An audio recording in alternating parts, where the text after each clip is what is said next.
Uma irmandade de guerreiros santos que juravam pobreza, castidade e obediência. Mas, ainda assim, eram mais ricos que a maioria dos reis da sua época. Eram temidos como nenhum exército. Se diziam protetores de peregrinos e atuavam como banqueiros secretos da Europa. Que combinação! Um dia estavam sendo admirados como heróis, no outro, acusados de traidores e queimados na fogueira. O que era para ser motivo de glória e admiração se transformou numa das empreitadas mais escandalosas da história medieval. Após a Primeira Cruzada, Jerusalém era uma promessa cristã.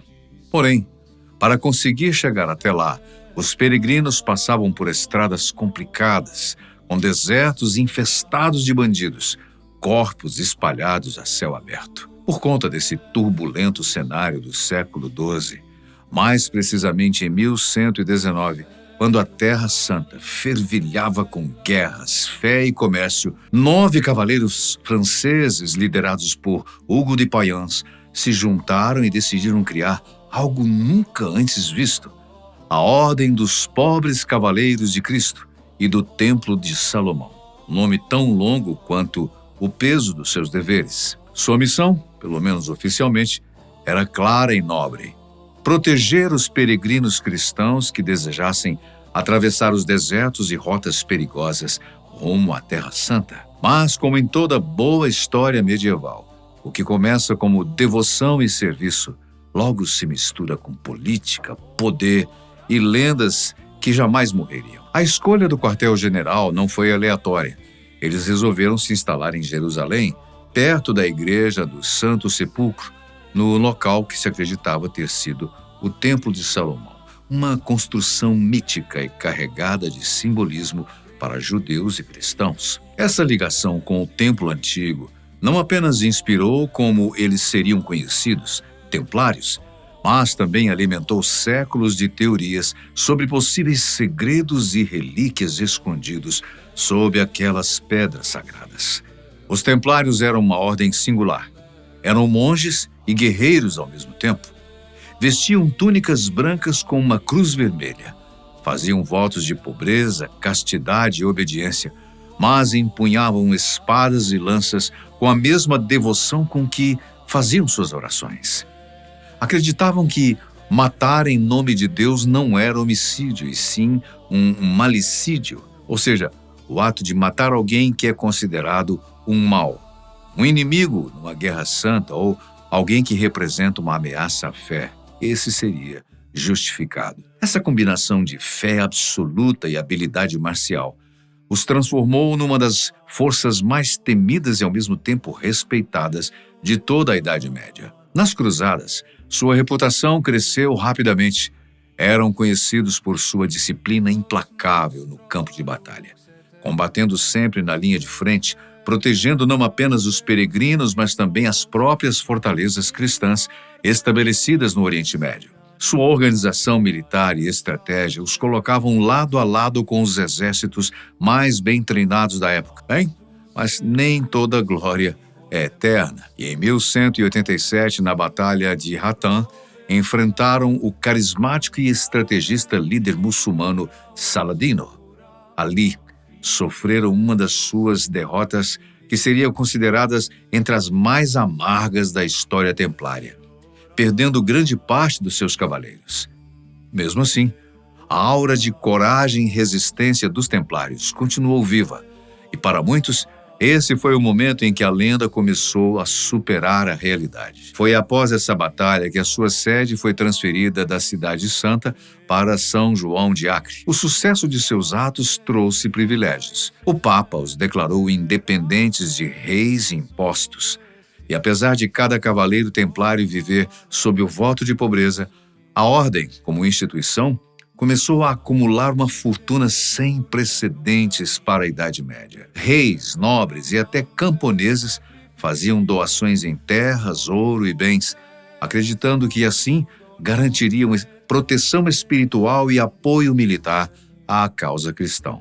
Em pouco tempo, ergueram fortalezas da Inglaterra à Hungria, assim passando a administrar vastas propriedades espalhadas por toda a Europa e também Oriente Médio. Controlavam rotas comerciais, fortalezas estratégicas e até frota de navios. Além de guerreiros, se tornaram administradores habilidosos, desenvolvendo algo como um banco. Criaram um sistema de depósitos e cartas de crédito, uma espécie de cheques medievais que permitia a um peregrino, por exemplo, deixar o seu ouro num posto templário na França e retirá-lo de forma segura em Jerusalém. O sistema de crédito estava começando a surgir. Esse método reduzia o risco de assaltos nas longas viagens e é considerado por muitos historiadores como um precursor do sistema bancário moderno. Com esse poder econômico, a ordem tornou-se credora de reis e financiadora de cruzadas inteiras. Essa riqueza, porém, despertou não apenas respeito, mas também inveja e medo. Sentimentos que séculos depois seriam decisivos para sua queda. Sua marca, no entanto, era impecável. Cruz vermelha, nome sagrado, símbolo de 2 cavaleiros e um cavalo, humildade e poder ao mesmo tempo. Mas por trás da imagem, um império secreto, autônomo e intocável, ia sendo criado. O principal problema de sua existência era esse: eles não respondiam a ninguém, a nenhum rei. Suas terras não podiam ser taxadas, os seus arquivos eram fechados e as suas reuniões privadas. A cidade de Acre foi, durante a Idade Média, muito mais do que um simples ponto estratégico por conta de ser muito bem localizada ao norte da Baía de Haifa. Além de ser um dos centros comerciais mais importantes do mundo medieval, era também o maior porto da costa da Palestina. Sua prosperidade atraía mercadores de toda a parte, o que incluía italianos, bizantinos, africanos e egípcios, e transformava a cidade num verdadeiro caldeirão de culturas e trocas econômicas. Assim, Acre funcionava como um canal de comunicação vital entre o Oriente e o Ocidente, sendo inegável a sua importância para o fluxo de peregrinos, mercadorias e informações entre os reinos cristãos e muçulmano. Mas, para além dessa sua importância econômica, a cidade tinha um valor político e simbólico incomparável.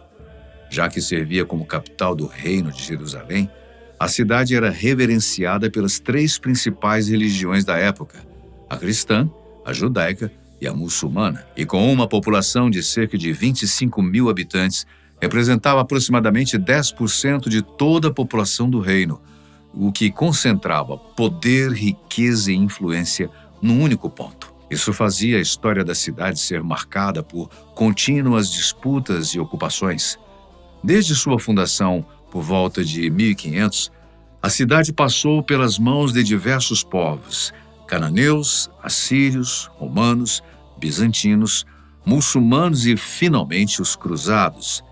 Cada ocupação deixou sua marca, e mesmo que fosse uma cidade rica em cultura, comércio e história, era também vulnerável a conflitos e cercos constantes. Na história dos Templários, era o último bastião dos reinos cruzados, uma cidade fortificada e estrategicamente localizada na costa do atual Israel. Sua queda foi um ponto de virada decisivo na história das cruzadas e marcou o fim da presença cristã de forma significativa na Terra Santa. São João de Acre era governado pelo rei da Inglaterra, Eduardo I. Porém, mesmo que esse fosse apoiado pelo Papa Nicolau IV, conseguia manter a paz do local de forma instável e a qualquer momento poderia perder o seu poder ali. Prova disso é que, quando um grupo de soldados italianos brigou com camponeses muçulmanos e, para resolver a questão, degolaram muçulmanos e cristãos da Síria, causaram uma ruptura muito grande. Assim que o sultão egípcio Al-Ashraf Jalil ficou sabendo do ocorrido, ele imediatamente exigiu a cabeça dos assassinos. Porém, o governo da cidade, que estava em meio a uma disputa pela sucessão do trono de Jerusalém, recusou a exigência do sultão. Então, em abril de 1291, a cidade acordou sitiada por mais de 200 mil soldados turcos e egípcios. Os defensores cristãos, incluindo os cavaleiros templários, hospitalários e soldados locais lutaram com coragem, mas foram superados pela força e estratégia superior dos mamelucos. A cidade foi tomada com extrema violência. Seus muros foram rompidos e os seus soldados e civis foram mortos ou escravizados, além de grande parte da infraestrutura da cidade ter sido destruída. Em 18 de maio, a sua captura final pelos mamelucos, liderados por Al-Ashraf Khalil, simbolizou não apenas uma derrota militar, mas também o colapso de séculos de esforços europeus para manter territórios naquela região. A queda de Acre marcou o fim efetivo das cruzadas no Oriente Médio e, para os templários, significava o fim de sua missão original de proteger peregrinos e manter territórios sagrados.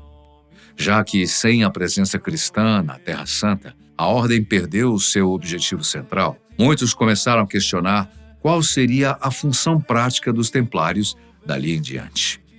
O fato de continuarem extremamente ricos e influentes, mesmo sem o seu propósito militar original, despertou suspeitas e ressentimentos entre reis e nobres.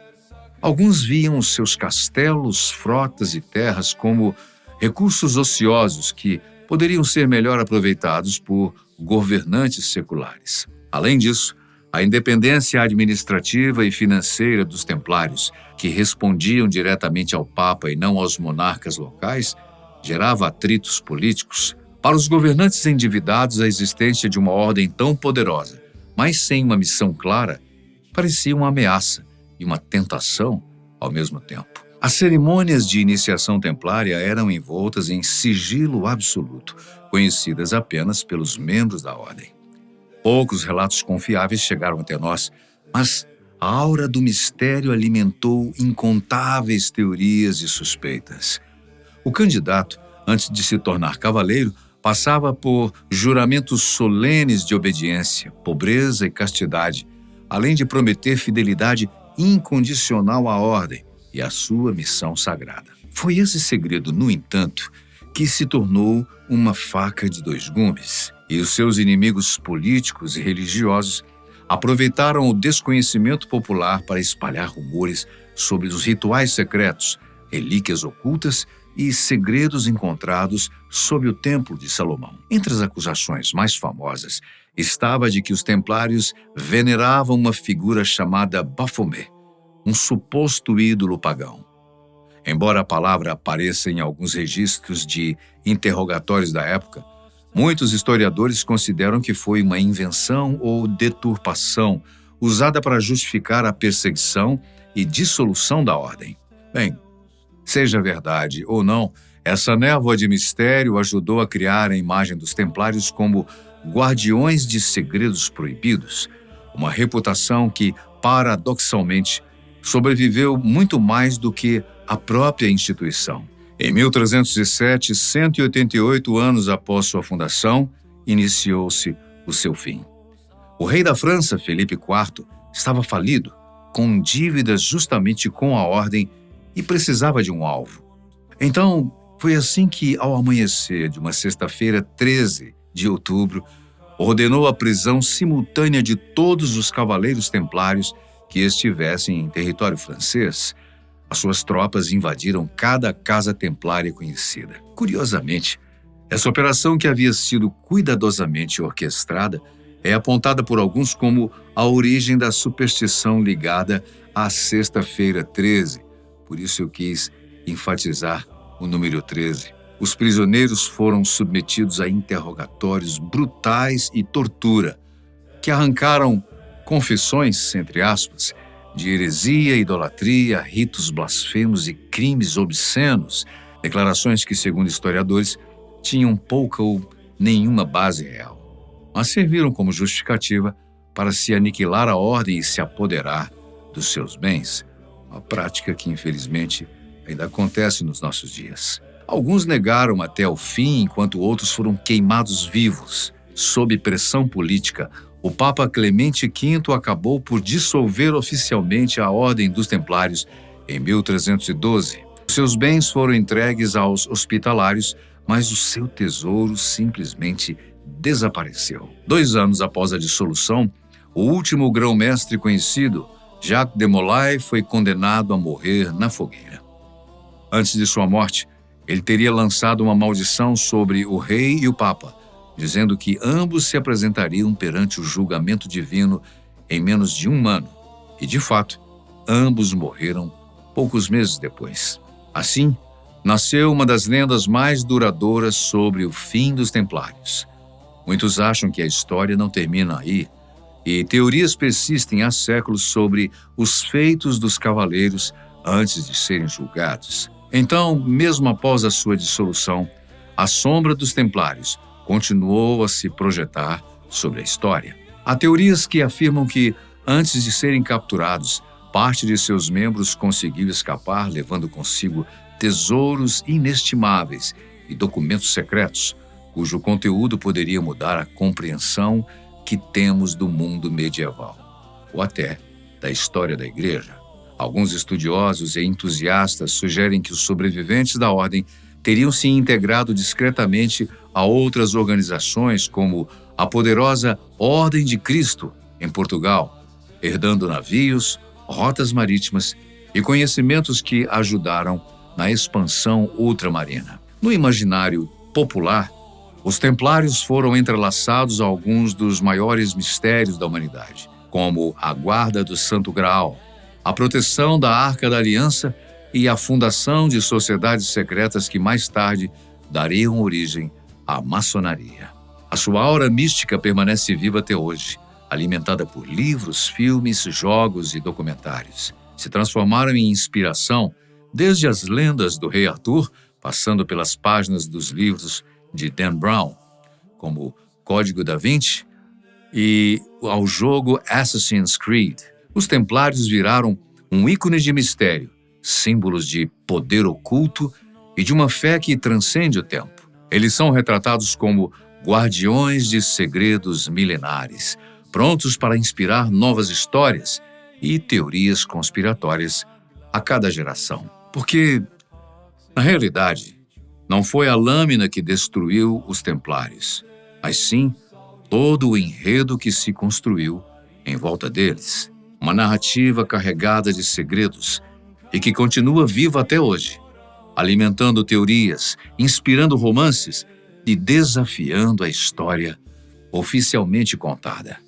E você? Qual a sua opinião sobre a história dos Templários? Já conhecia essas informações sobre eles? Deixa pra gente aí nos comentários. Nós agradecemos muitíssimo a sua companhia especial. A gente se vê num próximo vídeo.